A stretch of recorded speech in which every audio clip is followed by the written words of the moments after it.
bonjour à vous toutes, bonjour à vous tous. Aujourd'hui, un sujet qui me met mal à l'aise depuis plusieurs jours. Et si ça vous intéresse, je vais vous dire pourquoi.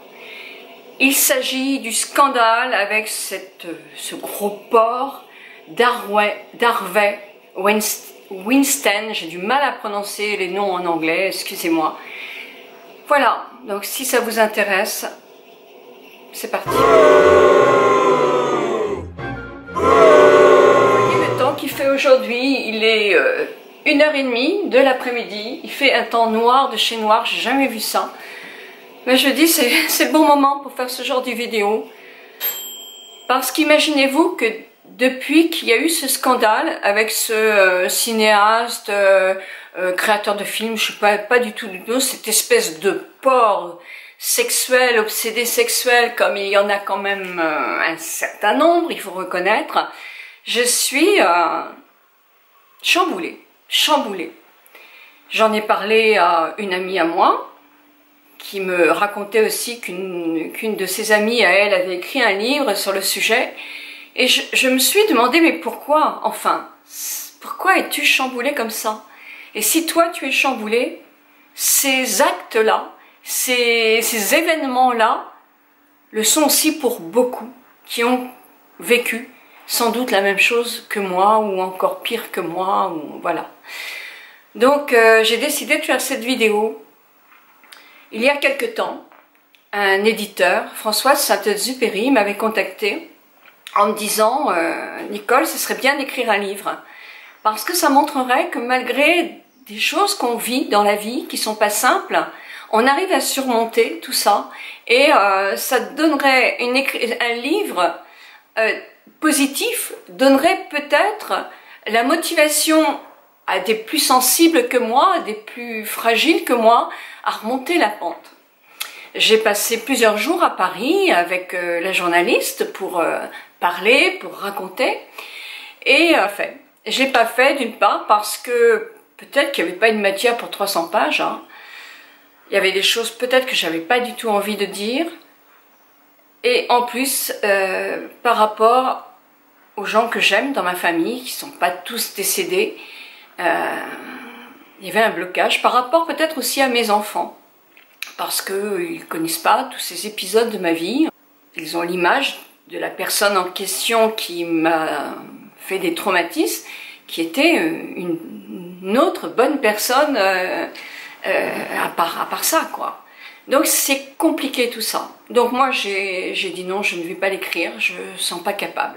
Je ne vais pas l'écrire, c'est pas moi qui l'écrivais, mais je ne vais pas le faire. Mais en même temps, il me restait un peu une amertume. Je me disais, mais bon sang, c'est ma vie. C'est moi qui ai souffert quand même. C'est moi qui ai eu du mal à me construire. Alors pourquoi est-ce que je devrais faire de la peine aux autres si je raconte quelque chose qui, moi, m'a peiné, qui me laisse encore des traces énormes, qui m'a gâché la vie pour plein de choses, parce que j'aime trop un tel et un tel. Et je ne peux pas lui faire de peine. Mais à qui je vais faire de la peine?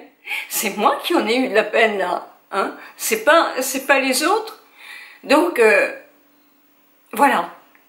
Et je vais être émue parce que même si j'ai 66 ans, ça reste. Et ça, même si je vais bien dans ma vie, ça restera toujours quelque chose qui me fait pleurer, qui me fait crier, qui me fait mettre en colère contre moi en disant mais quelle lâcheté, mais c'est pas possible.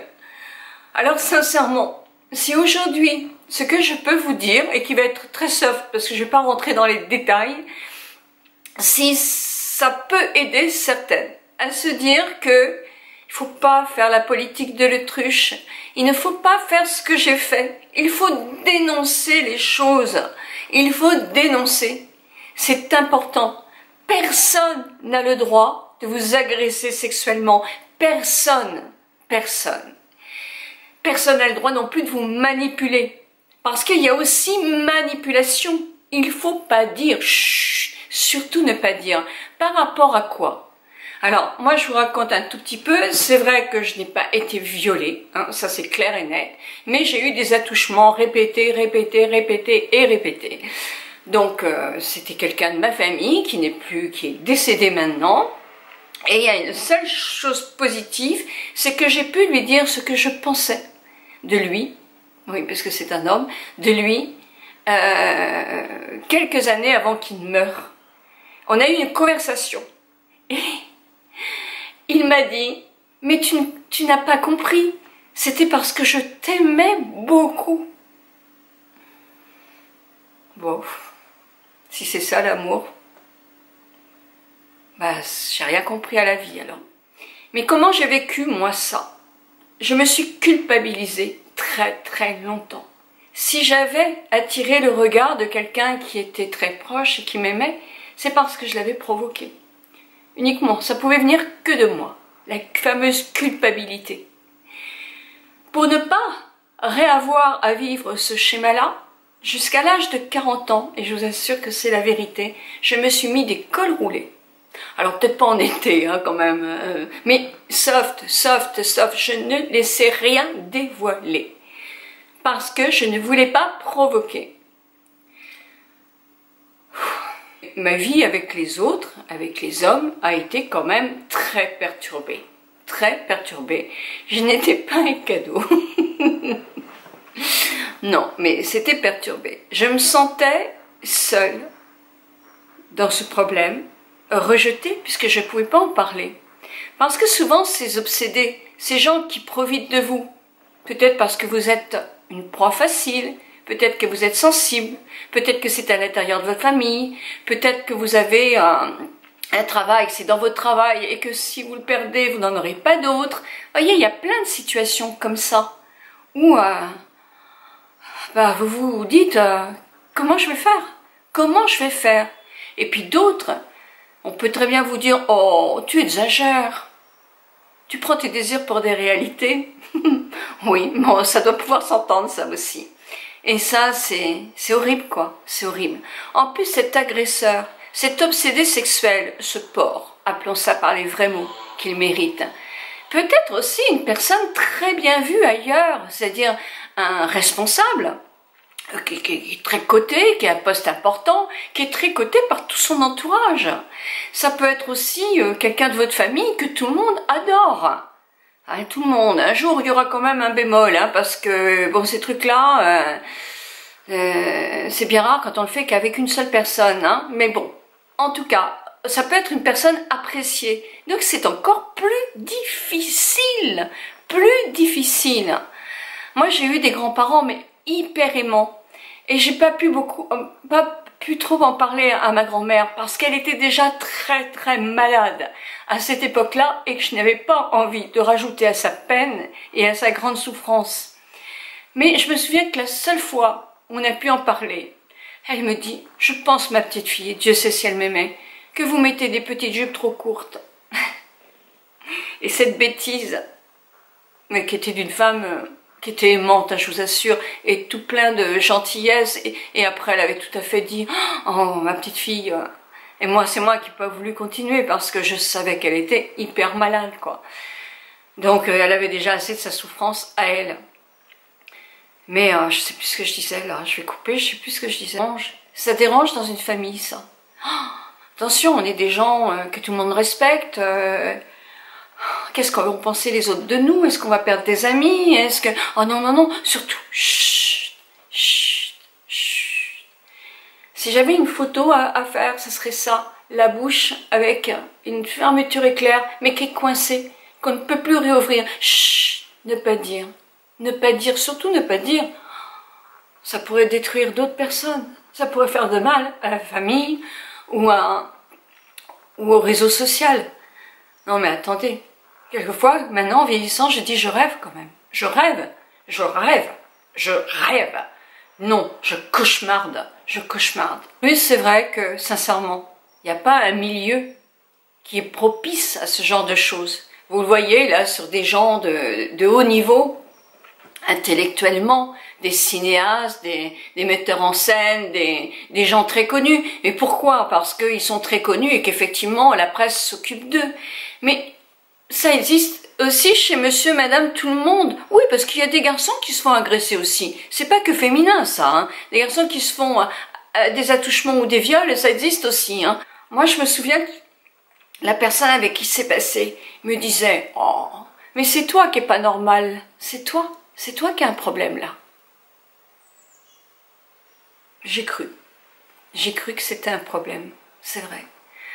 Pendant longtemps, quelque chose m'aidait, mais vraiment beaucoup, c'était de manger mon chocolat au lait. Oh, j'en ai avalé des plaquettes et des plaquettes avant de regagner la chambre, avant de partager ce lit affect. J'en ai bouffé une sucrerie.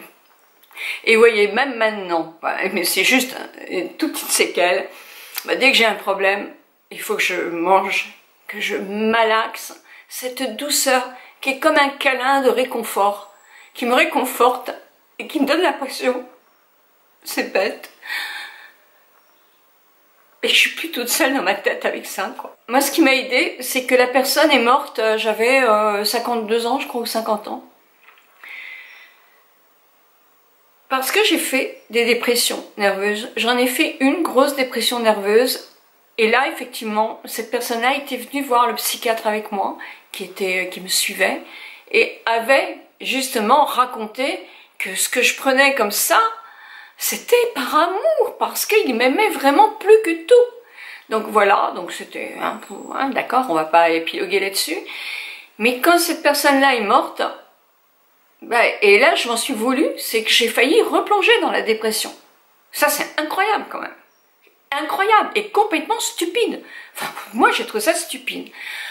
Ça m'a fait prendre conscience qu'il fallait que je fasse une thérapie.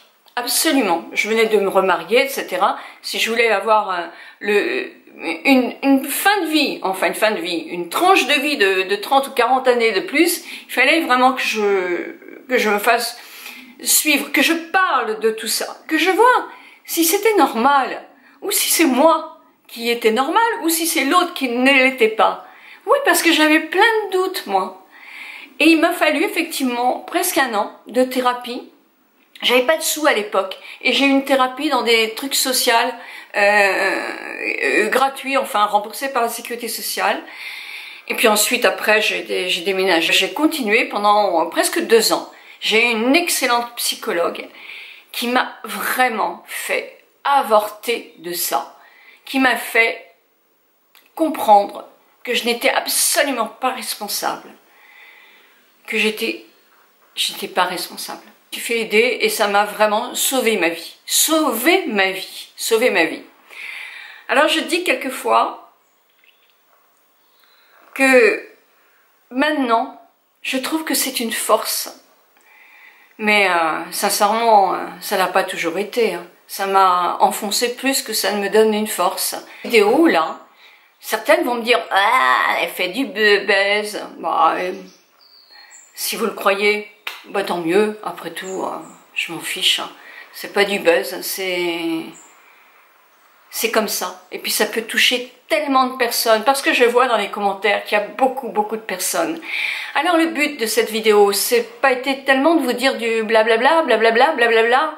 C'est surtout que je pense qu'il y a une toute petite semblant d'avancée là-dedans. Enfin, peut-être on va pouvoir parler de ça et surtout condamner ces personnes qui sont des obsédés sexuels, qui vous font du mal, qui sont pas des assassins, mais c'est des criminels parce qu'ils vous gâchent la vie, ils ont brisé quelque chose en vous qui est très difficile à reconstituer. Donc voilà, je vous demande pas de raconter votre vie, non, dans les commentaires. Je sais très bien que c'est difficile de parler comme ça et que c'est difficile de se mettre à jour. Par contre, vous pouvez prendre un avatar aussi si vous avez envie d'en parler pour rester anonyme. Je jugerai jamais quoi que ce soit puisque je suis passée par là et je sais ce que c'est. Donc jamais. Et celles qui jugent, de toute façon, ce sont des imbéciles. Donc, moi, ce que je vous dis, c'est plus il y aura de gens à signer, à dire je suis d'accord, stop.